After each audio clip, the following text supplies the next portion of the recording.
Kuya Kim ang sinabi niyo. Pero gaya rin po ng aking kapatid na si Kuya Kim, ako rin po ay nasa telebisyon bilang isang broadcast journalist. Ngunit sa totoo lang po, bata pa lang ako, ang pangarap ko sa buhay ay maging isang misyonaryo. Pero hindi po yun nais sa katuparan. Kaya pinangako ko sa Panginoon kung saan man niya akong karerang dadalhin, bibit-bitin ko na lang ang puso ng misyonaryo doon. Kaya nung ako po ay naging isang broadcast journalist at tagapagbalita sa telebisyon, ginawa kong misyon na isigaw ang boses ng mga kababayan natin na napag-iwanan sa laylayan ng lipunan. Pinaikot po ako ng aking programa sa iba't ibang lugar dito sa ating bansa. Ngunit, nakita ko, hindi pala kailangan lumayo. Dahil ang ating mga kababayan na merong hinaing minsan na kaya naman masolusyonan ng gobyerno, narito sa Tondo. Minsan nasa barangay nyo, minsan nga kayo mismo yun. At kung meron ako isang bagay na nakita sa aking trabaho, kahit ano pa lang iiyak natin o isigaw natin, kung ang gobyerno ay hindi marunong makinig sa tao, ika nga po ni Yorme, nga pa rin pala tayo lahat. Kaya nung tinanong niya ako kung mali niya ako maging katabal bilang vice alcalde, ang inisip ko, siguro mas marami akong magagawa. Hindi na ako iiyak lang kasama ng mga taong bayan. Ngunit bago ako pumayag, tinignan ko muna kung pareho kami ng puso at mga pinaglalaban. Pero bago yun, alam ko dito sa inyong distrito, ang tawag niyo sa aking ama ay Bulaklaki. Tama po ba ako? Ang akala ng mga Tondo, hindi ko alam. May nakita akong mga marites, nagbulungan at sinabing, hindi nyo alam na Bulaklaki, no? Akala nila, hindi ko alam, na ako yung tinutukoy nila. Naalala niyo po, mahilig ang aking ama sa polo shirt na mabulaklak. Naalala niyo po yun? Magkukwento ako. Ako po ang pang-anim sa magkakapatid. Bunso po ako. At alam ng buong pamilya ko na pag ako ay lumayo sa isang bagay, kahit pa magkampi-kampihan ng lahat ng mga kapatid ko, hindi po ako natigilan. Kamakailan, nung nalaman nila na ako ay magiging katambal ni Yorme, pinagplanuhan po nila ako. Nalaman ko na ipapasuot daw po sa akin ang polo shirt ng aking ama. Ang sabi po nila dahil dati daw sinuot ni Ali nung siya ay nangangampanya na pag naglalakad sa distrito nyo, akala nyo bumata si Lito at Tienza. Kaya ang tinanong ko, anong tingin nyo magiging babae ni Lito at Tienza ko? Kaya ang ginawa ko dahil baka ipigit sa akin ang kanilang kagustuhan, inunahan ko sila.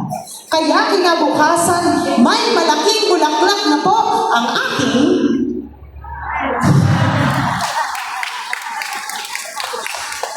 dinaisahan ko sila.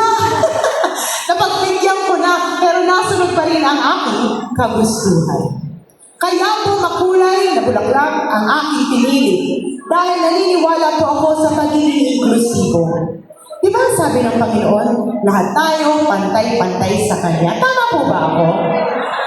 Ngunit kung meron isang bagay akong nakita sa aking trabaho, hindi po patas ang panlaban ng lahat ng mga sektor. Meron pong napag-iiwanan at sila po ay aking tinayuan para marinig ang kanilang mga boses.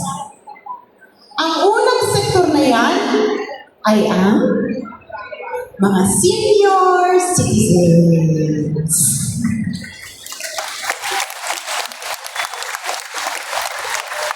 Taas po ang kamay ng mga senior citizens dito. Diyos ko, akala ko pagpasok namin ni Yorme dito, puro mga teenagers lang kayo. Pero alam mo, importante para sa akin, na mahalin kayo at alagaan. Dahil nung panahon na kami ay bata pa, kayo nag-alaga sa amin. Ngayong nagbaliktad na ang mundo, kami naman ang malakas. Kami naman dapat ang mag-alaga at magtanggol sa inyo. Tinignan ko po ang ginawa ni Yorme nung siya ay alkalde ng Maynila at tinignan ko kung minahal niya kayo. Ngunit sa aking paglilibot dito sa Maynila, nakita ko, mahal na mahal niyo si Yorme. Tama po ba ako? na isang senior citizen na 10 taon na pong hindi naglalakad. At nang makita si Yorme, biglang tumayo at tumalon at sumigaw na, bumalik ka na! Sabi ko kay Yorme, kaya mo palang gumawa ng himala?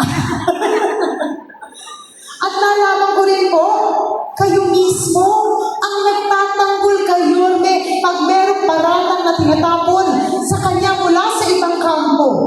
Kaya sabi ko, bakit ba mahal na mahal ka ng mga lolo at lola? Ang sagot po sa akin ni Yorme, dahil nung alkalde daw po siya, alagang parlor kayo. Spoiled daw kayo kay Yorme. Tama po ba ako? Naaalala niyo po ba nung siya ay alkalde ng Maynila, kumakatok ang gatas na insure sa inyong mga bahay? Pero nalaman namin na palitan daw po ang gatas na insure, naging stick. Oh. Naaalala niyo rin po ba, nung panahon na alkalde si Yorme, tuwing kaarawan ninyo, may malaking cake kayong nakukuha. Nalaman po namin na palitan daw ang malaking cake at naging cupcake. Ang tawag nga ng mga taga-ibang distrito, naging cookies na daw. Naaalala niyo po ba yung mga food box na nakukuha ng Pasko? Nung panahon na si Yorme ay alkalde, meron kayong espesyal na box na binibigay sa inyo. Tama po ba? Ngayon po ba, meron pa? Naaalala niyo rin po ba nung panahon ni Yorme, doon nag-umpisa ang pagbibigay ng 500 pensyon? Sabi ko, naiintindihan ko na kung bakit ka mahal ng mga lolo at lola. At sabi ko sa kanya, buti na lang dahil pareho tayo ng first love. Ang pangalawang sektor na aking tinayuan ay ang ating mga kababayan na may kapansanan. Meron po kaming tinayong bahay, ang tawag ay Home for the Angels. 29 years na po kami kumukuha ng mga sanggol na tinatapon sa kung saan-saan.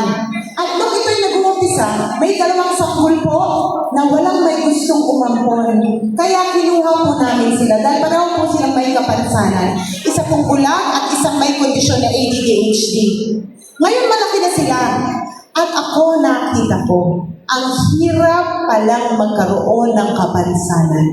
Kaya importante na sensitibo ang gobyerno sa mga pangangailangan ng mga PWDs at senior citizens. Kailangan rin nilang oportunidad para sila ay makatayo sa kanilang mga paa. Tinignan ko ang ginawa ni Yorme nung siya ay alkalde ng Maynila at nakita ko, pati mga PWDs at senior citizens, binigyan po niya ng oportunidad na makapagtrabaho. Alam niyo po ba yun? Dahil sa Job Inclusivity Act, maaari pong pumasok sa trabaho kahit senior citizens o PWDs dahil kay Yorme. Ang pangatlong sektor na aking tinayuan, kung si Yorme ay alam kong anak ninyo, isang batang tondo. Si Chia Atienza po ay batang bukid. Alam niyo po ba kung saan ang St. Andrews Field? San Andres Bukid, Manila, sa 5 distrito. Doon po ako lumaki. At marami po kaming mga kapitbahay na Muslim. Dahil doon, malapit po sila sa aking puso. At isigaw ko rin po ang kanilang mensahe sa aking programa. Tinignan ko ang ginawa ni Yorme para sa ating mga kababayan na Muslim. At nakita ko, siya lang ang alkalde na nakapagpabuo ng Islamic Cemetery at Manila Muslim Affairs. Ang sabi ko, pareho na lang tayo lahat ng pinaglalaban at mahal. Kaya sinubukan ko ang panghuli. Pero bago yun, bababago na ako dyan dahil ayoko sa itablado. Pag pumabuha ba ako, nakikita niyo ako,